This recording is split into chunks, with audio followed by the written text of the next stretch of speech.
le professeur Ober Ahmed, faculté des sciences et techniques à Rachidia, département de chimie. Je présente le cours de chimie organique 1, module C233, semestre S3.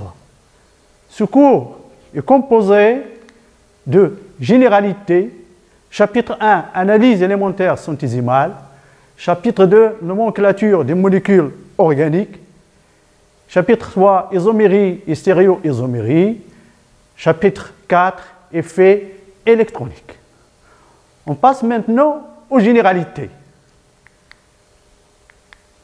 Structure de composés organiques. La chimie organique peut être définie comme la chimie du composé de carbone.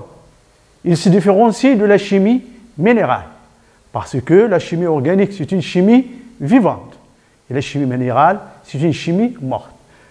Le carbone est l'élément majeur de cette chimie, mais elle n'est pas le seul. À côté de cet atome, on trouve l'hydrogène, l'oxygène, l'azote et bien d'autres, comme les halogènes, comme le soufre. Une molécule organique peut être définie comme une chaîne hydrocarbonée sur laquelle se greffent un certain nombre de fonctions. Par exemple, on a dit c'est une chaîne carbonée. Carbone, carbone, carbone par exemple, avec des hydrogènes, H3, H3, H par exemple ici, et une fonction alcool. Par exemple ici, H et une fonction amine. Ici par exemple, on peut avoir une fonction acide carboxylique.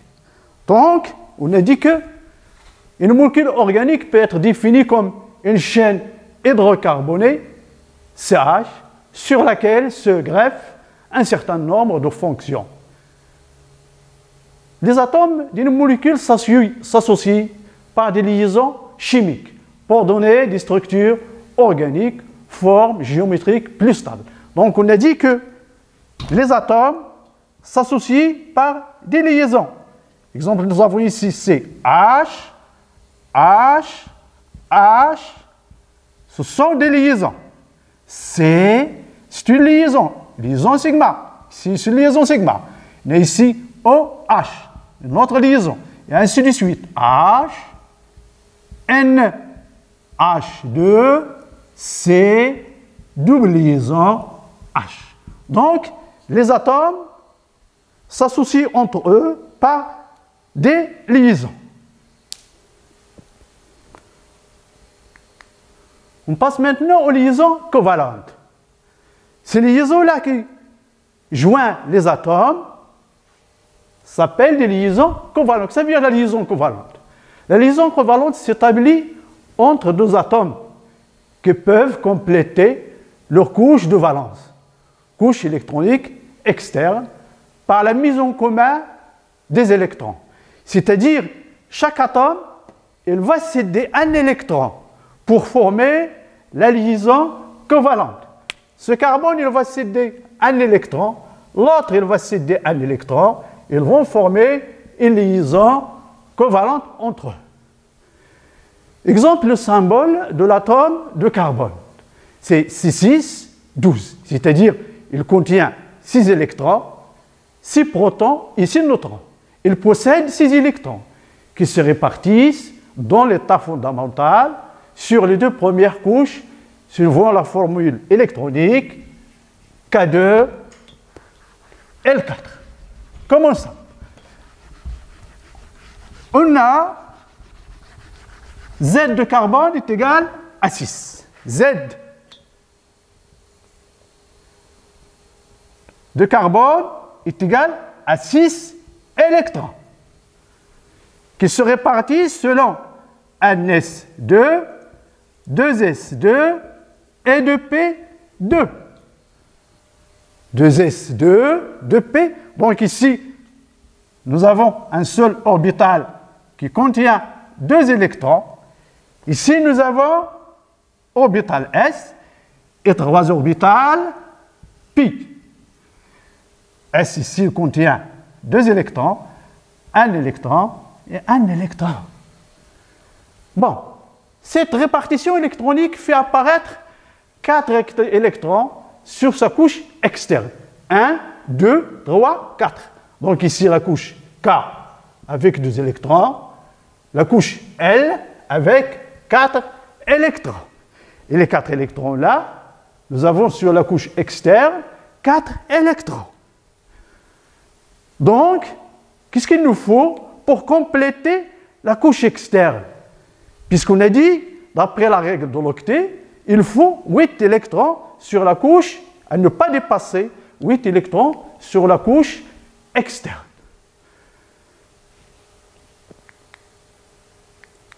On passe maintenant à la notion d'hybridation. Bon, mais si on prend le carbone, qui est l'élément de base de la chimie organique, à l'état fondamental, Z de carbone est égal à un S2, 2S2 et 2P2. On devrait s'attendre à ce que le carbone, ici nous avons l'orbital qui est complet, il nous faut ici un électron, ici un autre électron. Donc, qu'est-ce qu'on peut obtenir? On peut obtenir C avec les protons, par exemple, hydrogène, HH, CH2. On peut obtenir CH2 qui n'existe pas. En plus, on n'a pas appliqué la règle de l'octet parce qu'ici, il y a une orbitale qui est vacante. Il ne contient pas d'électrons. Donc, qu'est-ce qu'on aura? Ce qui explique la tétravalence de carbone dans la molécule de méthane. Quand est-ce qu'on peut obtenir cette molécule-là? Pardon. Donc ici, l'état fondamental. Si on passe à l'état excité, on passe à l'état excité. À l'état excité, qu'est-ce qu'on aura? Couper, il nous faut un stylo.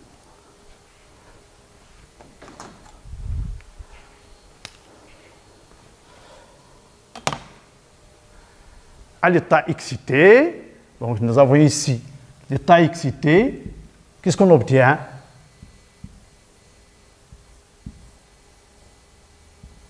Voilà, on obtient ici un électron, un électron, un électron et un électron.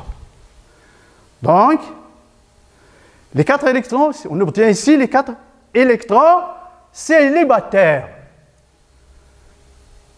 On obtient les 4 électrons célibataires de carbone ne sont pas dans un même état énergétique. L'un est un électron S, voilà l'électron S, et les 3 autres, les électrons P, dans la couche P. Donc ici, on a PX, PY, PZ. Cette fusion des orbitales atomiques, SCP, qui possèdent des niveaux énergétiques voisins, forme une orbitale hybride. C'est l'orbitale hybride, ce qu'on appelle l'orbitale hybride d'énergie plus basse.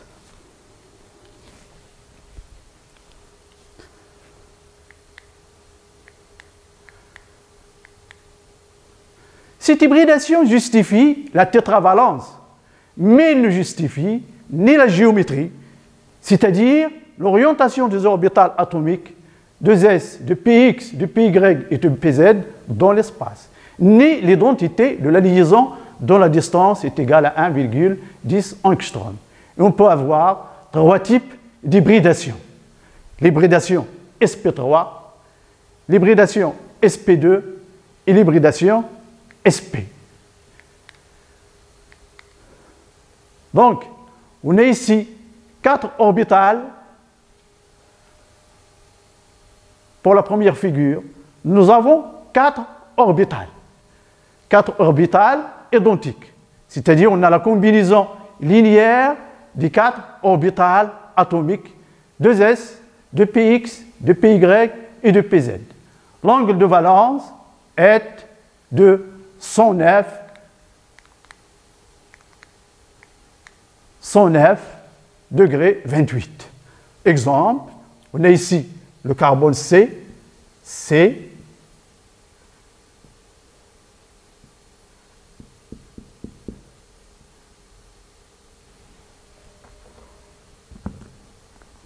voilà, la liaison, une autre liaison. Les angles entre les liaisons est égal à 109 degrés 28. C'est les angles dièdres entre les liaisons. Et on a ici 4 liaisons sigma. Donc, ce carbone-là, il est hybridé sp3. Il est hybridé sp3. Si on a 3 orbitales hybridées, 2s et 2p. Donc ici, 3 orbitales hybrides identiques. Donc une orbitale et une orbitale non hybride. Leur direction est dirigée vers le sommet d'un triangle. Le carbone est trigonal. L'angle de valence est de 120. La rotation interdite entre C et C par la présence de la double liaison pi. Distance, c'est 1,48 angstrom. Par exemple, si on prend la molécule suivante, C avec H,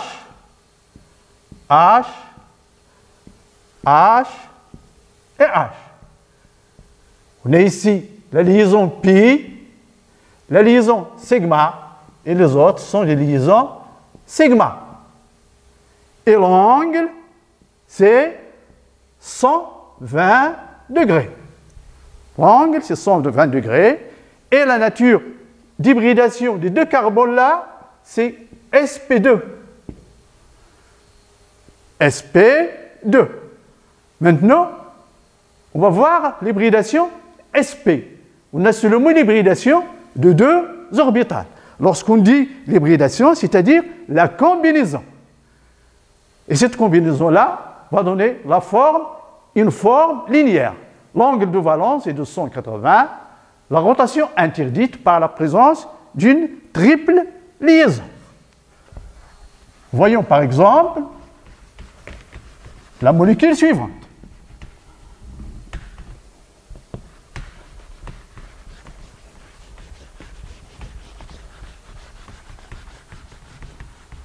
On a la molécule suivante qui est linéaire, C, avec une triple liaison, une liaison avec un proton H, une autre liaison avec un proton H. Donc ici, la molécule est linéaire. On a la présence de deux liaisons pi. Pi, une liaison sigma. Ici, c'est une liaison sigma. Et l'angle, ici,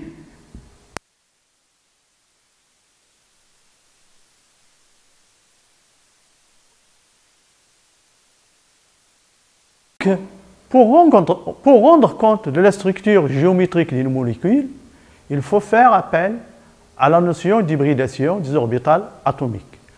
À l'intérieur d'une molécule, on sait bien que les atomes sont liés entre eux par des liaisons de valence.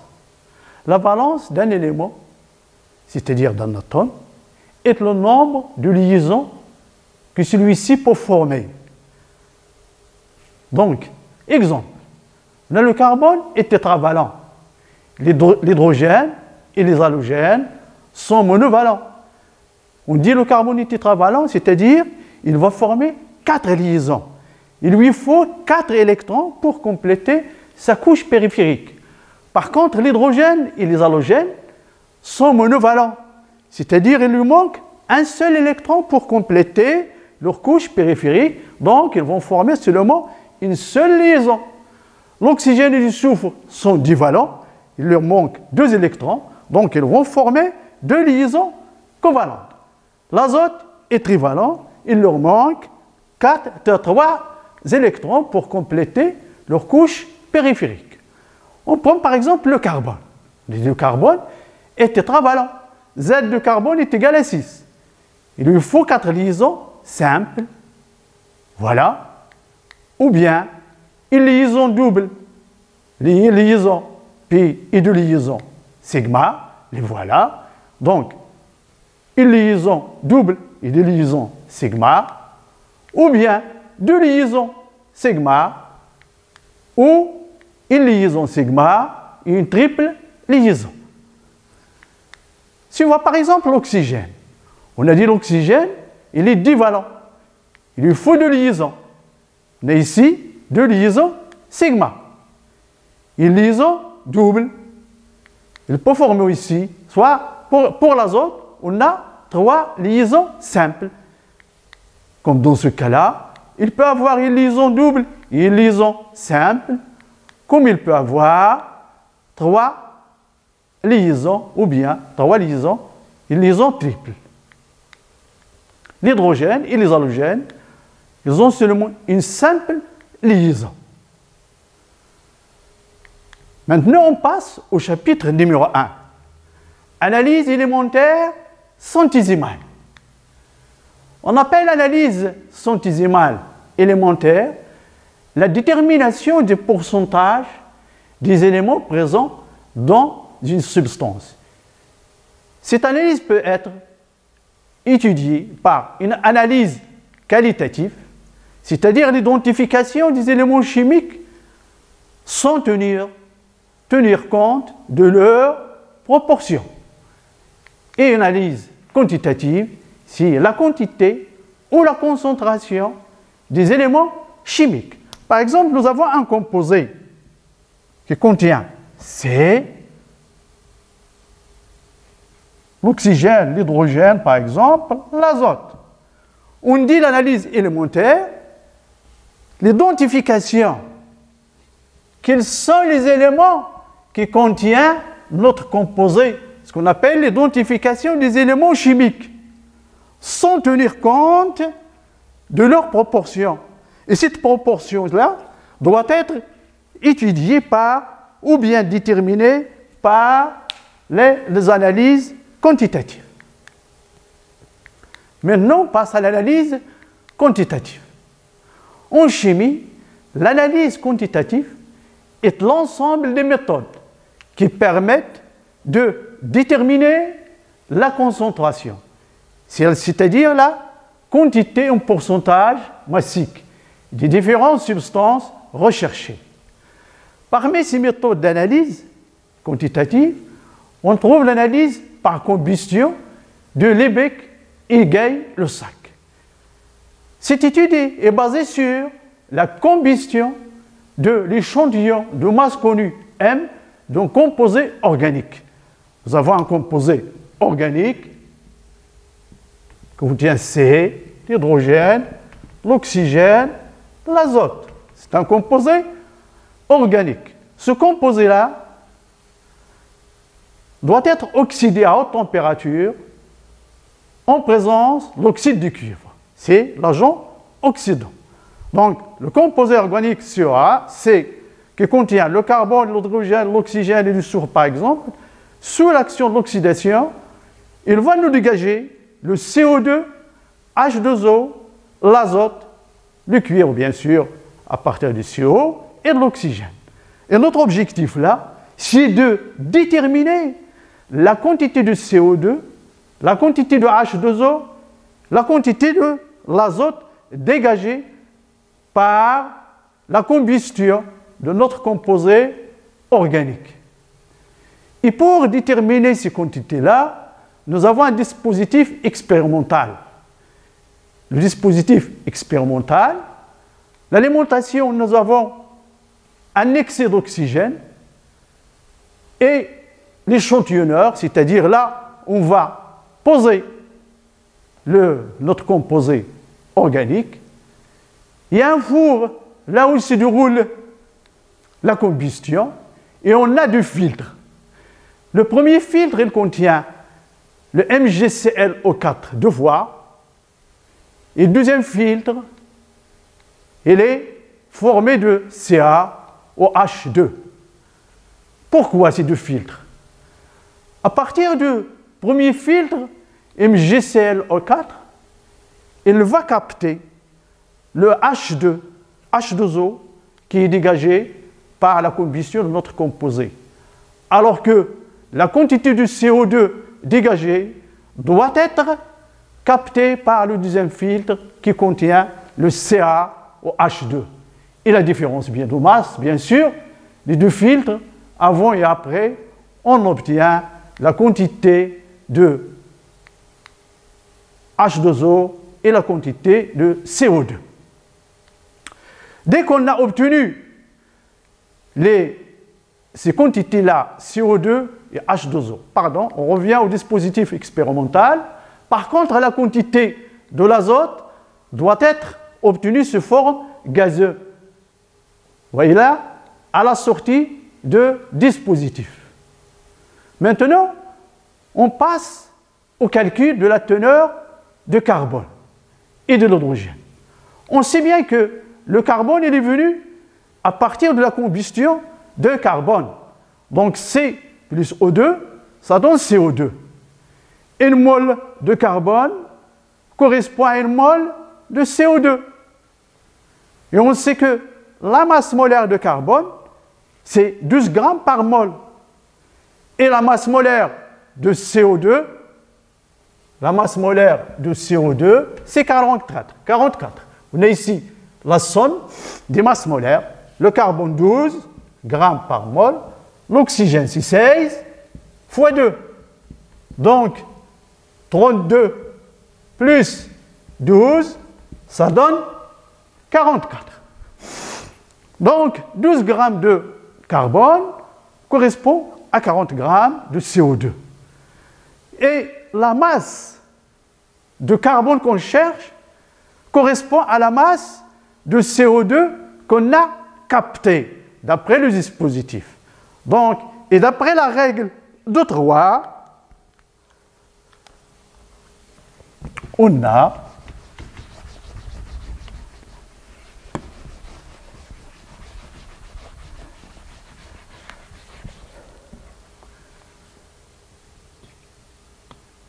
C plus O2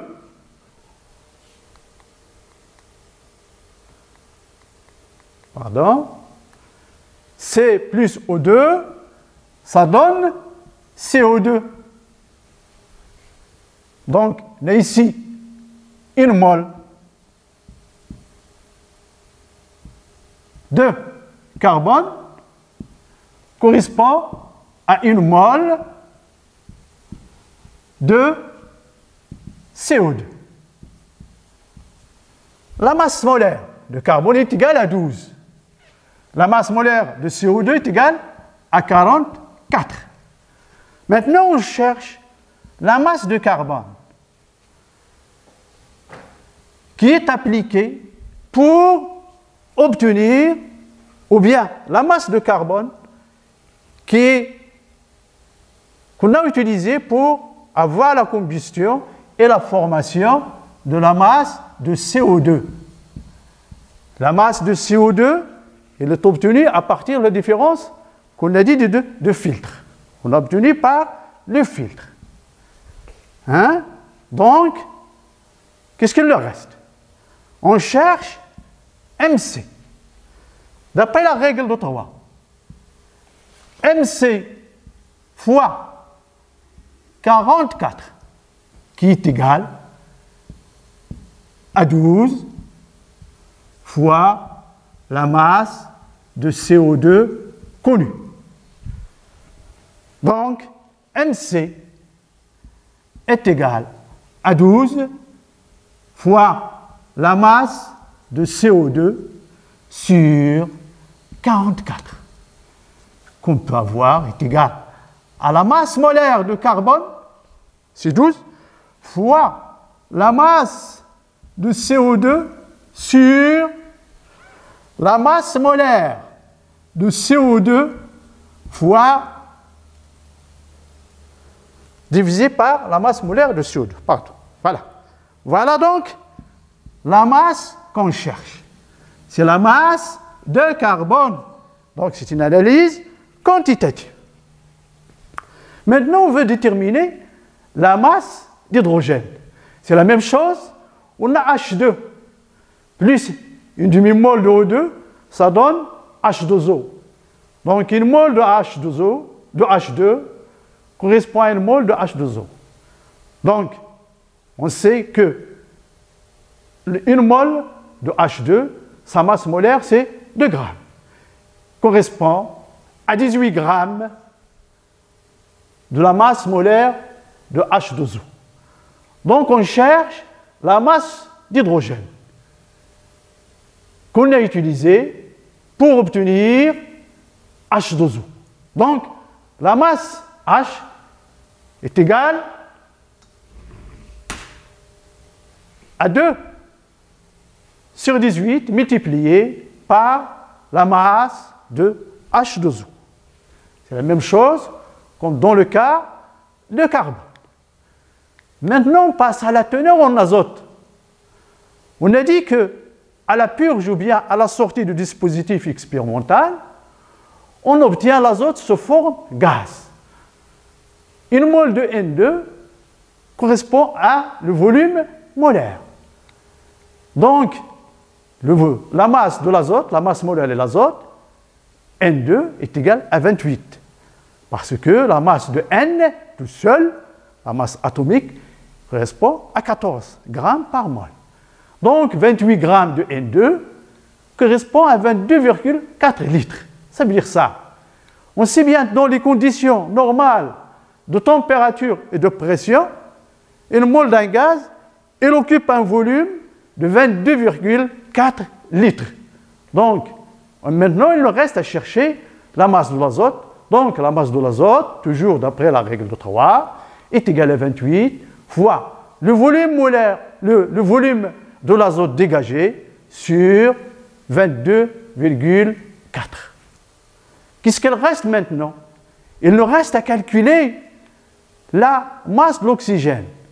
La masse de l'oxygène, d'après la différence là, le pourcentage de l'oxygène est égal à 100 moins la somme des pourcentages de carbone, pourcentage d'hydrogène et les pourcentages de l'azote. Donc, pour un composé organique CX, HY, NZ, OT, le pourcentage de l'oxygène est égal à 100 moins la somme des pourcentages de carbone, d'hydrogène, de l'azote. Et on sait bien que le pourcentage de chaque élément, ici, on a notre composé CX, HY, NZ, OT. Les éléments formant ce composé, c'est le carbone, l'hydrogène, l'oxygène et l'azote. Ce sont les éléments qui forment notre composé. Et on sait bien que le pourcentage de chaque élément, c'est la masse de l'élément sur la masse de l'échantillon multiplié par 100. Par exemple, le pourcentage de carbone est égal à la masse de carbone. Parce que nous avons un composé CX, HY, NZ, OT. On a dit les éléments sont le carbone, l'hydrogène, l'azote et l'oxygène. Et on cherche le pourcentage de chaque élément. Donc le pourcentage de chaque élément, c'est la masse de l'élément, le pourcentage de chaque élément est égal. La masse de l'élément, par exemple le carbone, la masse de l'élément sur la masse de l'échantillon qu'on a combusté, multiplié par 100. On a réalisé la combustion sur une masse ME, donc le pourcentage de chaque élément est égal à la masse de l'élément sur la masse de l'échantillon utilisé le long de la combustion. Si on veut par exemple le pourcentage de carbone est égal à la masse de carbone sur la masse de l'échantillon multiplié par 100. La masse, le pourcentage d'hydrogène est égal à la masse de l'hydrogène sur la masse de l'échantillon multiplié par 100. Et le pourcentage de l'azote est égal à la masse de l'azote sur la masse de l'échantillon multiplié par 100. Et on sait bien que la masse de carbone est égale à 12 sur 44 multiplié par la masse de CO2 qu'on a obtenue. La masse d'hydrogène est égale à 2 sur 18 multiplié par la masse de H2O qu'on a obtenue.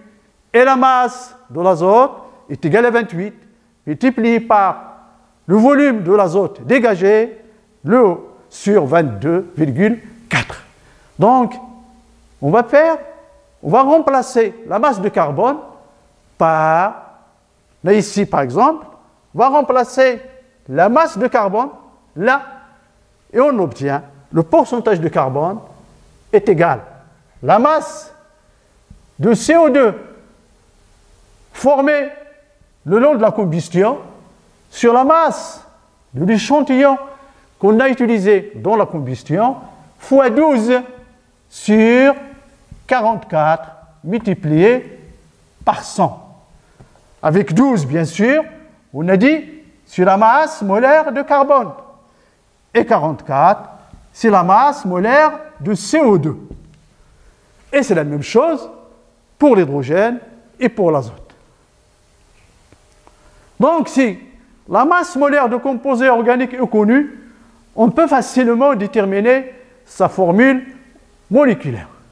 Donc, la masse molaire au moléculaire, M, est égale. Par exemple, ici, on connaît sa masse molaire, donc cela implique M est égal. La masse de carbone est égale à 12X. Avec 12, c'est la masse atomique de carbone, plus Y, parce qu'il contient Y hydrogène, plus 14Z. Pourquoi on a ici seulement Y? Parce que la masse atomique d'hydrogène est égale à 1. Plus Y, plus 14Z, avec 14, c'est la masse atomique de l'azote, plus 16T. T, c'est la masse atomique de l'oxygène. Donc, qu'est-ce que le reste? Le reste à chercher. Notre objectif, c'est de chercher X, Y, Z, T pour déterminer la formule brute. Si on arrive à avoir X, Y, Z, T, on cherche, donc on va obtenir une formule brute. Donc, le pourcentage. Donc, si on a dit si on connaît la masse M, donc le pourcentage de carbone est égal à 12X sur la masse M, la masse molaire, multipliée par 100. Et c'est la même chose pour l'hydrogène, est égal à Y sur la masse molaire multipliée par 100. Le pourcentage d'azote est égal à 14Z sur M multiplié par 100. Le pourcentage de l'oxygène est égal à 16T sur M multiplié par 100. Et on peut avoir, puisque nous avons M, pardon, on va effacer.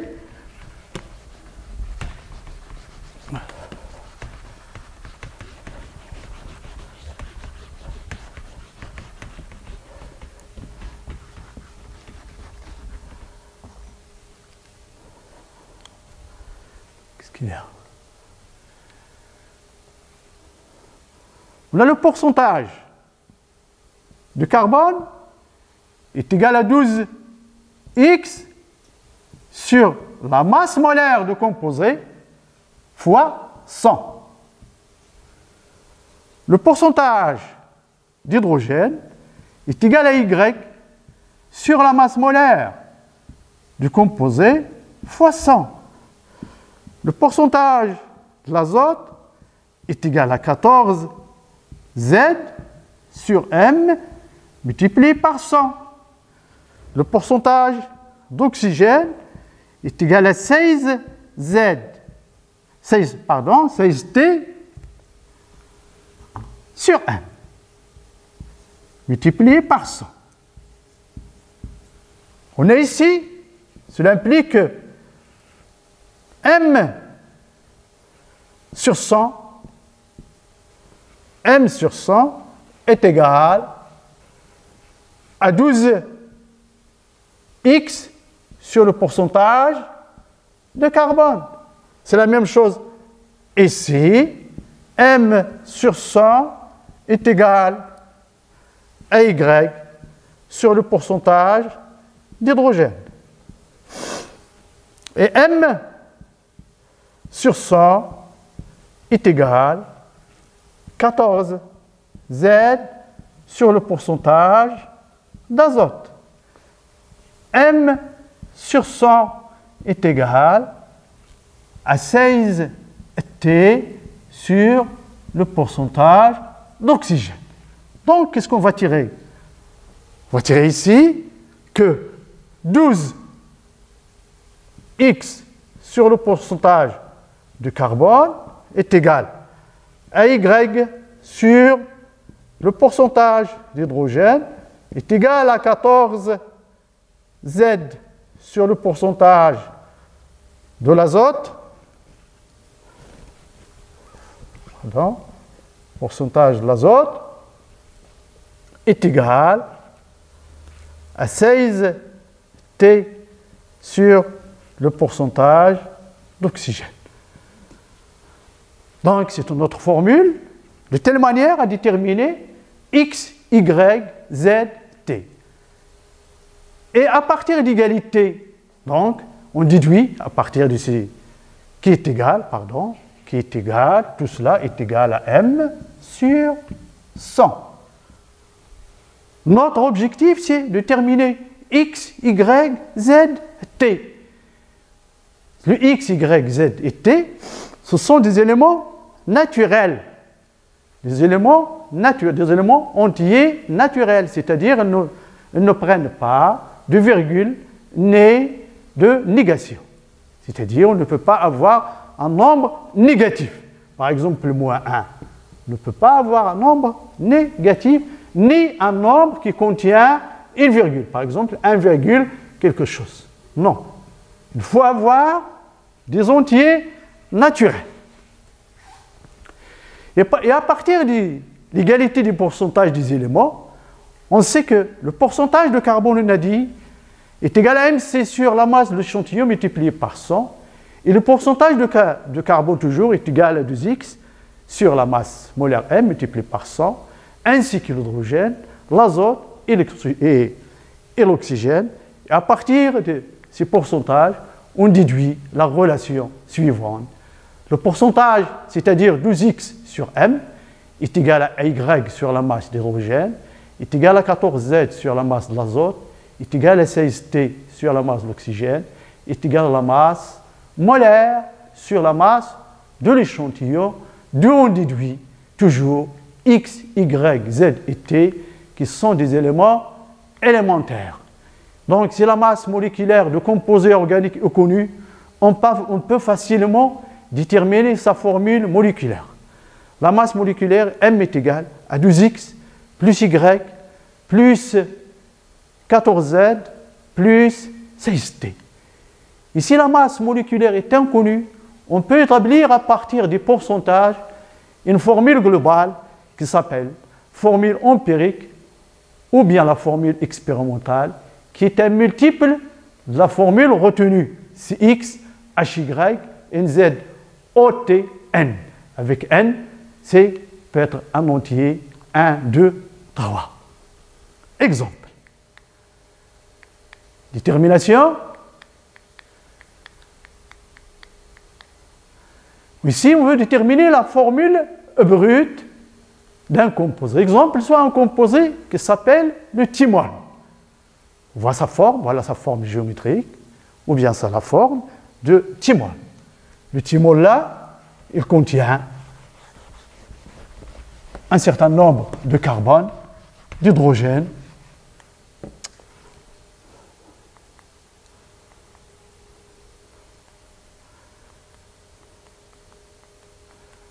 Pardon, monsieur.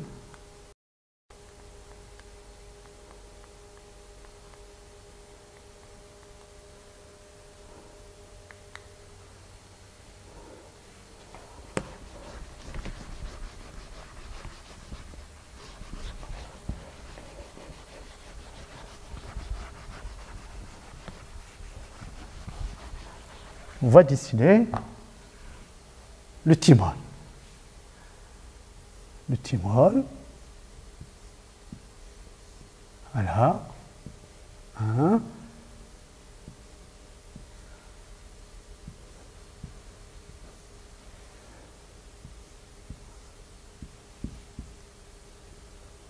Voilà. La masse molaire du thymol est égale à 150 grammes par mol. Comment on a étudié ça? La masse molaire. Ici, nous avons combien de carbone? Nous avons un carbone, 2, 3, 4, 5, 6. Et à notre carbone là, c'est 7.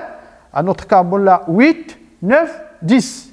Donc ici, nous avons 10 fois 12 est égal à 120. Nombre d'atomes d'hydrogène. Ici, un carbone, toujours avec 3 protons hydrogène. H, H, H. Ici, nous avons un H. Ici, un H. H. Ici, nous avons un H. Ici, H. H. H. Ici, H. H. Et H. Donc, nombre de protons H, on a ici 3, 4, 5, 6, 7, 8, 9, 10, 11, 12, 13 et 14. La masse de protons d'hydrogène, c'est 1. 1 fois 14. Ici, nous avons 14. Nombre d'atomes d'oxygène, c'est 1. 1 fois la masse atomique d'oxygène, c'est 16. En faisant la somme, on obtient est égal à 150 grammes par mol. Voilà. C'est le thymol. Donc, la masse molaire du thymol est égale à 150 grammes par mol. Nous avons pris un échantillon. On a fait la combustion d'un échantillon de 100 grammes. On a obtenu le pourcentage de carbone est égal à 80%. Le pourcentage d'hydrogène est égal à 9,33. Et le pourcentage d'oxygène est égal à 10,67. Hein? On détermine le nombre contenu dans 100 grammes de substance avec le rapport pourcentage de chaque élément sur la masse molaire élémentaire est égal au nombre d'atomes de chacun des éléments. Donc le nombre d'atomes de carbone est égal au pourcentage de carbone sur la masse molaire élémentaire de carbone. Le pourcentage de carbone il est égal à 80, divisé par 12, on obtient 6,666. Le nombre d'atomes d'hydrogène est égal au pourcentage d'hydrogène, qui est égal à 9,33, divisé par 1. C'est-à-dire la masse atomique d'hydrogène, il nous donne 9,33. Le pourcentage d'oxygène, le nombre d'atomes d'oxygène est égal, le pourcentage d'oxygène, qui est égal à 10,67, divisé par la masse atomique d'oxygène, qui est égale à 16, et on obtient 0,666. Et on a dit, donc, ici, le nombre d'atomes de carbone X, elle est égale à 6,666. Y, si le nombre d'atomes d'hydrogène est égal à 9,33. T, qui le nombre d'atomes d'oxygène est égal à 0,66. Et on a dit que X, les indices là, X, Y, Z, doivent être des entiers naturels. Par contre, ici, on trouve des virgules. Et alors, donc, pour résoudre ce problème, qu'est-ce qu'on fait? Soit on va multiplier par le plus petit indice, soit on divise par le plus petit indice, soit on multiplie les autres par le plus petit indice, soit on divise tout par le plus petit indice. Comme dans ce cas-là, on va diviser par 0,666, il va nous donner 1. Donc, le nombre d'atomes d'oxygène, donc le nombre d'atomes de carbone, c'est C10. C10, le nombre d'atomes d'hydrogène est égal à 14. Et le nombre d'atomes d'oxygène est égal à 1. Donc, c'est la même chose comme dans le cas de la masse molaire de thymol. On a dit qu'il faut le multiplier par N. Parce qu'ici, c'est la forme empirique ou bien expérimentale. Ici, c'est la forme molaire. C'est la masse molaire exacte. Donc, on va comparer. On a C10, H14 au 1.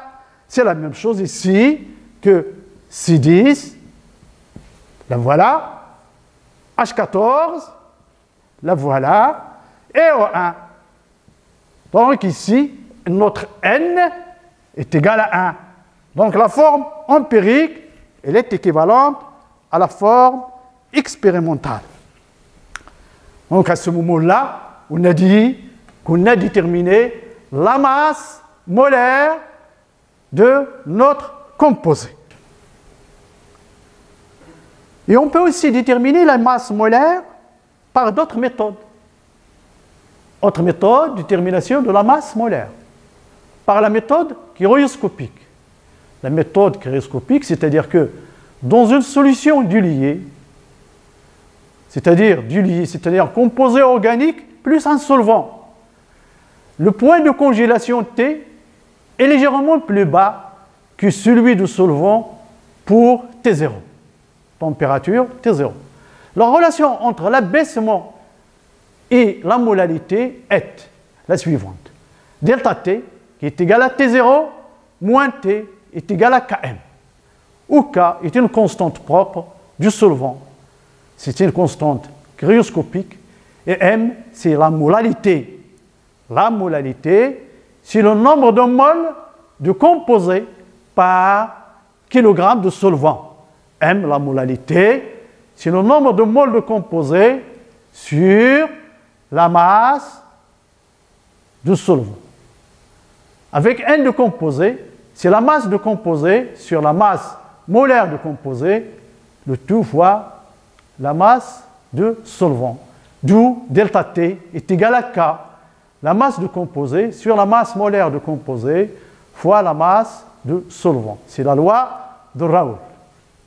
Donc on déduit la masse molaire de composé est égale à K fois M, la masse de composé qu'on a utilisée, sur delta T fois la masse molaire de solvant.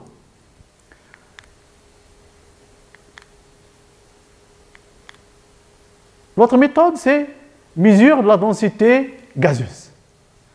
C'est une application directe de l'hypothèse d'Avogadro, postulant l'identité du nombre de moles dans des volumes égaux de gaz pris dans les mêmes conditions de température et de pression. C'est-à-dire, on va prendre les mêmes volumes de gaz de notre composé qu'on va étudier et le nombre et le même volume d'air. La densité pour un gaz est son rapport pondéral à l'air, c'est-à-dire le rapport des masses pour du volume identique dans des conditions identiques de température et de pression. Donc la densité D est égale à ρ, c'est la masse volumique de notre composé sur la masse volumique de l'air. Avec la masse volumique de composé est égale à la masse molaire de composé sur le volume molaire qu'on a utilisé. Le tout sur la masse molaire de l'air sur le même volume molaire. On va simplifier par le Vm, V molaire, V mol. On obtient la masse de composé sur la masse de l'air est égale la masse molaire de notre composé sur 29. Avec 29, c'est le poids qui occupe une mole dans les conditions normales de température et de pression, c'est-à-dire dans un volume de 22,4. D'où la masse molaire de composé est égale à D fois 29.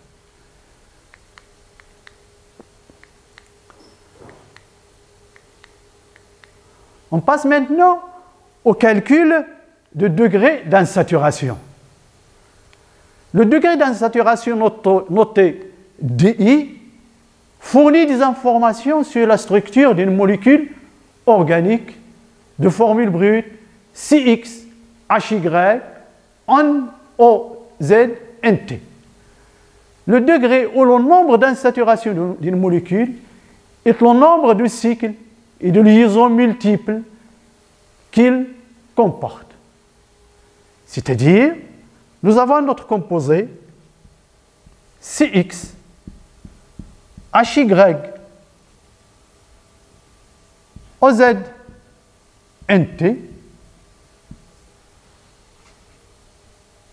Pour déterminer la structure d'une molécule, il faut savoir le degré d'insaturation. C'est-à-dire, est-ce que ce composé-là, c'est-à-dire les liaisons entre les atomes, est-ce qu'on peut avoir seulement des liaisons simples ou des liaisons doubles ou triples liaisons? Est-ce qu'on peut avoir, est-ce que la liaison entre les atomes sont seulement des liaisons simples, ou il y a des liaisons doubles ou des liaisons cycles, ou bien notre composé est cyclique? La chaîne carbonée, est-ce qu'elle est cyclique? Et pour déterminer ce degré d'insaturation, c'est-à-dire combien y a-t-il de doubles liaisons ou bien des cycles ou bien des triples liaisons, il y a une formule à appliquer, ce qu'on appelle le DI. DI, on peut l'écrire comme ça ou bien comme ça, c'est la même chose. D est égal à X moins Y sur 2 plus Z sur 2 plus 1. Hein? C'est X, HY, OZ, NT. Avec X, ça veut dire X. Le X là, c'est le nombre d'atomes tétravalents, c'est-à-dire les atomes dont il faut 4 liaisons. Ce qu'on appelle les atomes tétravalents, qui sont le carbone, par exemple, silicium, le germanium, et ainsi de suite. Moins Y sur 2. Les Y là, ce sont les atomes monovalents, qu'il leur faut seulement une seule liaison ou bien un électron pour compléter la couche périphérique. C'est l'hydrogène et les halogènes. Le brome, le chlore, l'iode, le fluor, voilà, sont les halogènes. Les Z, là, ce sont nombre d'atomes trivalents, c'est-à-dire les atomes qu'il leur faut 4 liaisons, ou bien 4 électrons pour compléter la couche périphérique, dont on trouve l'azote, le bore, ainsi de suite. Alors que l'oxygène et le soufre, ce sont les divalents. L'oxygène n'est pas pris en considération. Donc, les éléments divalents n'est pas pris en considération lors du calcul du degré d'insaturation. Je répète. Donc, D est égal à X moins Y sur 2 plus Z sur 2 plus 1. Ça, la formule générale pour déterminer le degré d'insaturation. Donc, si D est égal à 0, la molécule est saturée. Pas de double liaison, ni un cycle. Si D est égal à 1, il y a une insaturation, c'est-à-dire une double liaison, ou bien un cycle. double liaison entre carbone. Là, elle va porter une double liaison. Ou bien, la chaîne carbonée, elle est cyclique.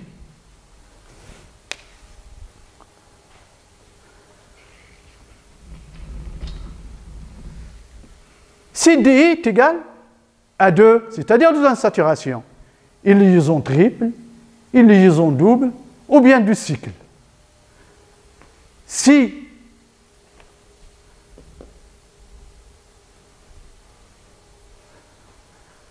et ainsi de suite.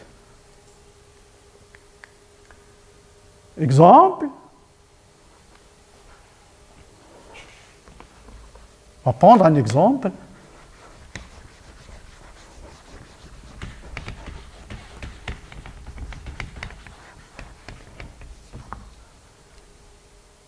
On a C6,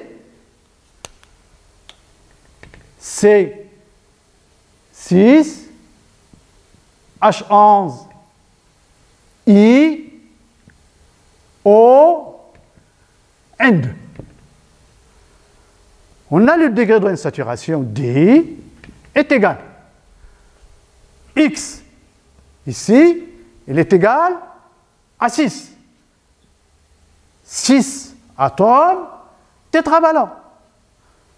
Moins Y. Y dit, on a dit Y, c'est les atomes monovalents. Les atomes monovalents ici sont l'hydrogène, 11 hydrogènes, plus l'iode. L'iode ici, les monovalents, plus 1. Le tout sur 2, plus les trivalents, c'est l'azote. 2 atomes d'azote sur 2, plus le tout, plus 1. Il va nous donner D est égal à 2. Donc, on peut ici deux insaturations, ou bien un cycle et une saturation, ainsi de suite, c'est-à-dire selon la nature de composé. Donc, D est égal à 2. Donc, le degré d'insaturation, il nous donne des informations sur les insaturations ou bien les cycles qu'on peut obtenir.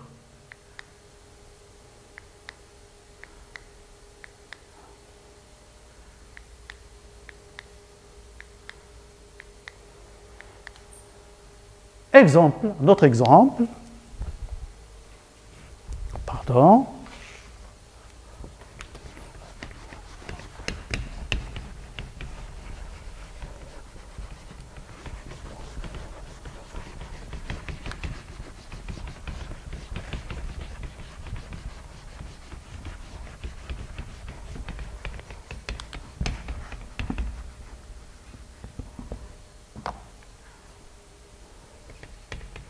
Notre exemple, on a C3, H6, O. Le D, à quoi est égal? Est égal à 3, moins 6 sur 2, plus 1. Donc D est égal à 1. D est égal à 1. Donc on peut obtenir soit c'est donc le composé transuturé, on peut obtenir une double liaison ou bien un cycle. Donc à partir de ce composé, on peut déduire différentes structures. Voilà double liaison, voilà CH3 et OH. Ici c'est C, H, H.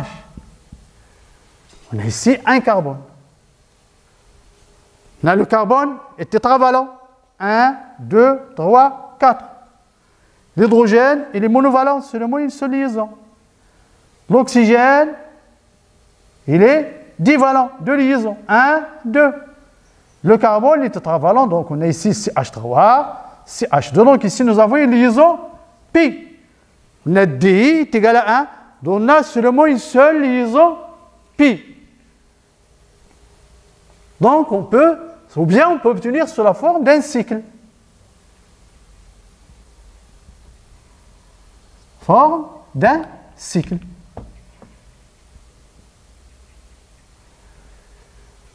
Ici, nous avons OH, ici, CH2, CH2, CH, OH. Mais ici, 3 carbones, 1, 2, 3, c'est 3. Voilà. Les hydrogènes, 2, 4, 5, 6, H6, et un seul O. Donc, nous avons un cycle. Parce que DI, on a dit, il peut être un cycle ou bien une insaturation. Et il y en a d'autres composés qu'on peut déduire. Et on vient de terminer cette séance. Et merci jusqu'à la séance prochaine.